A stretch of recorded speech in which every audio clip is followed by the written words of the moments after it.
कराची की वो सड़कें जहां रात भी थक कर सो जाती है, वहां एक लड़का हर सुबह उम्मीद के साथ निकलता और हर शाम टूट कर वापस लौट आता। नाम था फराज। वो सुन्नी था, लेकिन उसका दर्द किसी फिरके का मोहताज नहीं था। हर जॉब का इंटरव्यू उसके लिए एक और जख्म बन जाता। सॉरी, पोजीशन फुल हो चुकी है, हम आपसे दोबारा संपर्क करेंगे। ये जुमले उसकी जिंदगी का हिस्सा बन चुके थे। हर बार जब वो घर आता, उसकी माँ के चेहरे का नूर थोड़ा और कम हो जाता। उसके सपने जैसे किसी ने रात के अंधेरे में कहीं छुपा दिए हों।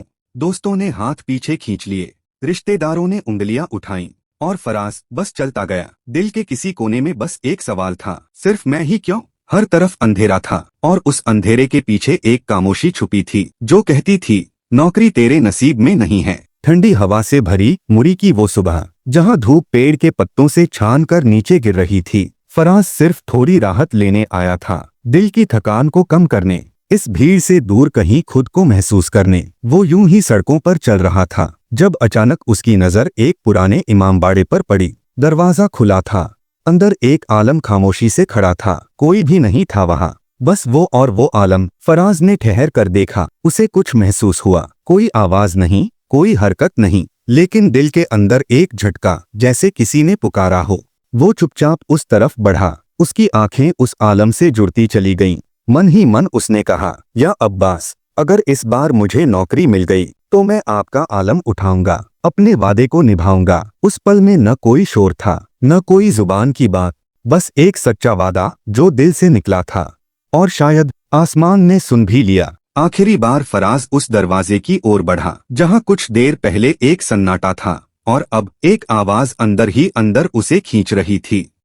कमरे की रोशनी धीमी थी, धूप की एक पतली किरण झरोखे से अंदर आ रही थी, और उस रोशनी में बस एक चीज चमक रही थी, गाजी अब्बास का झंडा। लंबा काला झंडा, ऊपर चांदी जैसा पंजा, और उसके सीने पर सफेद रोशनी में उभरता हुआ नाम। फराज एकदम ठहर गया। कदम नहीं चल रहे थे, सांसें भी रुक सी गई थीं। उसकी आंखों से आंसू बह निकले, लेकिन ये आंसू सिर्फ दर्द के नहीं थे, ये थे उस वादे के जो उसने इस मुकद्दस झंडे को देखकर किया था। अगर नौकरी मिल गई तो मैं आपका आलम उठाऊंगा। उसने ये बात किसी को नहीं बताई थी, ना किसी इंसान से कही थी, बस दिल में सोची थी। और आज जैसे खुद अब्बास आलंदर ने उसका वादा याद दिला दिया हो। कमरे की हवा भारी हो गई थी, इंसेंस जल रहा था, लेकिन अब उसकी खुशबू भी फराज के जज्बात में डूब गई थी। वो धीरे से आगे बढ़ा, पंजा को देखकर उसका सिर झुक गया। या अब्बास, मैं वापस आ गया हूँ। वो झंडे के सामने बैठ गया, ना कुछ मांगा, ना कुछ कहा, बस एक खामोश सर झुकाकर अपना वादा पूरा करने की तौफीक मांगी। कई दिन बीत गए थे, फराज फिर से शहर लौट आया था। उम्मीदें अब भी अधूरी थीं, लेकिन एक अजीब सुकून उसके दिल में था। शायद उस झंडे के सामने बैठकर उसने जो वादा किया था वो सिर्फ एक मन्नत नहीं थी, वो था एक रूहानी रिश्ता। उस दिन की बात आज भी याद है उसे। वो सुबह भी आम थी, ठंडी हवा, चाय का अधूरा कप, और फराज अपनी पुरानी रिजेक्शन ईमेल्स देख रहा था। तभी मोबाइल की स्क्रीन चमकी, अननोन नंबर कॉलिंग।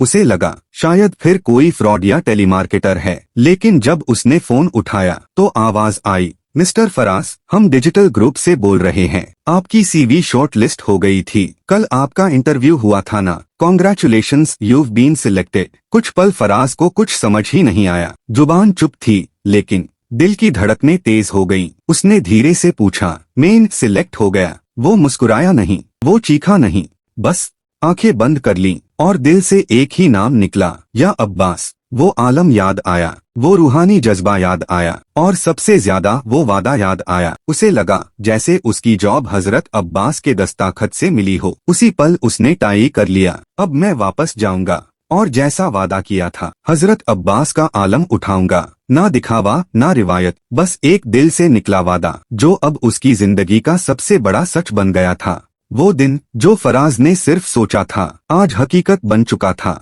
एक सादा सी गली, एक पुरानी सी इमामबाड़ा, और उसके दरवाजे पर फराज खड़ा था। हाथ में एक काले कपड़े में लिपटा हुआ झंडा था, ऊपर चांदी जैसा चमकता हुआ पंजा, और बीच में लिखा हुआ। वो अंदर दाखिल हुआ। हर कदम के साथ उसकी रूह कांप रही थी, लेकिन चेहरा सुकून से भरा था। कमरे में चुप्पी थी, सिर्फ लोबान की खुशबू और चिरागों की लौ। फराज झुका, आंखें भीग चुकी थीं, और दिल बस एक बात कह रहा था, या अब्बास, मैं आ गया हूँ, मैंने वादा किया था। और आज वो वादा निभाने आया हूँ। उसने झंडे को अपने माथे से लगाया। वो पंजा जो शुजाअत और वफा की सबसे बड़ी निशानी है, उसके दिल के बिल्कुल करीब था। फराज ने झंडे को धीरे धीरे बुलंद किया, हर इंच के साथ, जैसे उसका दिल हल्का होता जा रहा हो। आज उसके पास सिर्फ नौकरी नहीं थी, आज उसके पास उसका रब, उसका वाली और उसका वादा था। उसने झंडा उठाया और जैसे ही वो बाहर निकला, लोग खड़े हो गए। कुछ ने सर झुकाया, कुछ ने आंखें बंद कर लीं, क्योंकि आज एक नौजवान फराज नहीं, गाजी अब्बास के वादे का जिंदा निशान सामने से गुजर रहा था। कुछ हफ्ते बीत गए। फराज अब रोज सुबह दफ्तर जाता है, कंधे सीधा, आंखों में चमक और दिल में सुकून। उसे नौकरी तो मिल गई, लेकिन अब उसे जो मिला है वो एक पहचान है। हर दिन काम करते हुए भी उसके दिल में एक तस्वीर रहती है, वो झंडा, वो पंजा और उस पर लिखा हुआ। कभी कभी वो चुपचाप खिड़की की तरफ देखता है, जैसे किसी से बात कर रहा हो, बिना लफ्जों के, क्योंकि फराज अब जान गया है कि इबादत सिर्फ मस्जिद में नहीं होती, बल्कि हर वो काम जो वफा और नियत से किया जाए, वो भी इबादत बन जाता है। उसने अपनी पहली तनख्वाह का कुछ हिस्सा किसी को बताए बिना एक छोटे से इमामबाड़े को दे दिया। किसी ने पूछा नहीं क्यों किया, फराज बस मुस्कुरा दिया, बस एक वादा निभाया है। अब जब वो किसी को गिरते देखता है तो थाम लेता है, किसी को मायूस देखता है तो कहता है आज भी कोई सुन रहा है। सिर्फ दिल से पुकारना पड़ता है। हजरत अब्बास ने उससे सिर्फ नौकरी नहीं दिलाई, बल्कि उसे एक रास्ता, एक जज्बा और एक जिंदगी का मकसद दे दिया। और सबसे बड़ी बात, फराज ने जो वादा किया था, अब वो किसी और के लिए रोशनी बन गया है।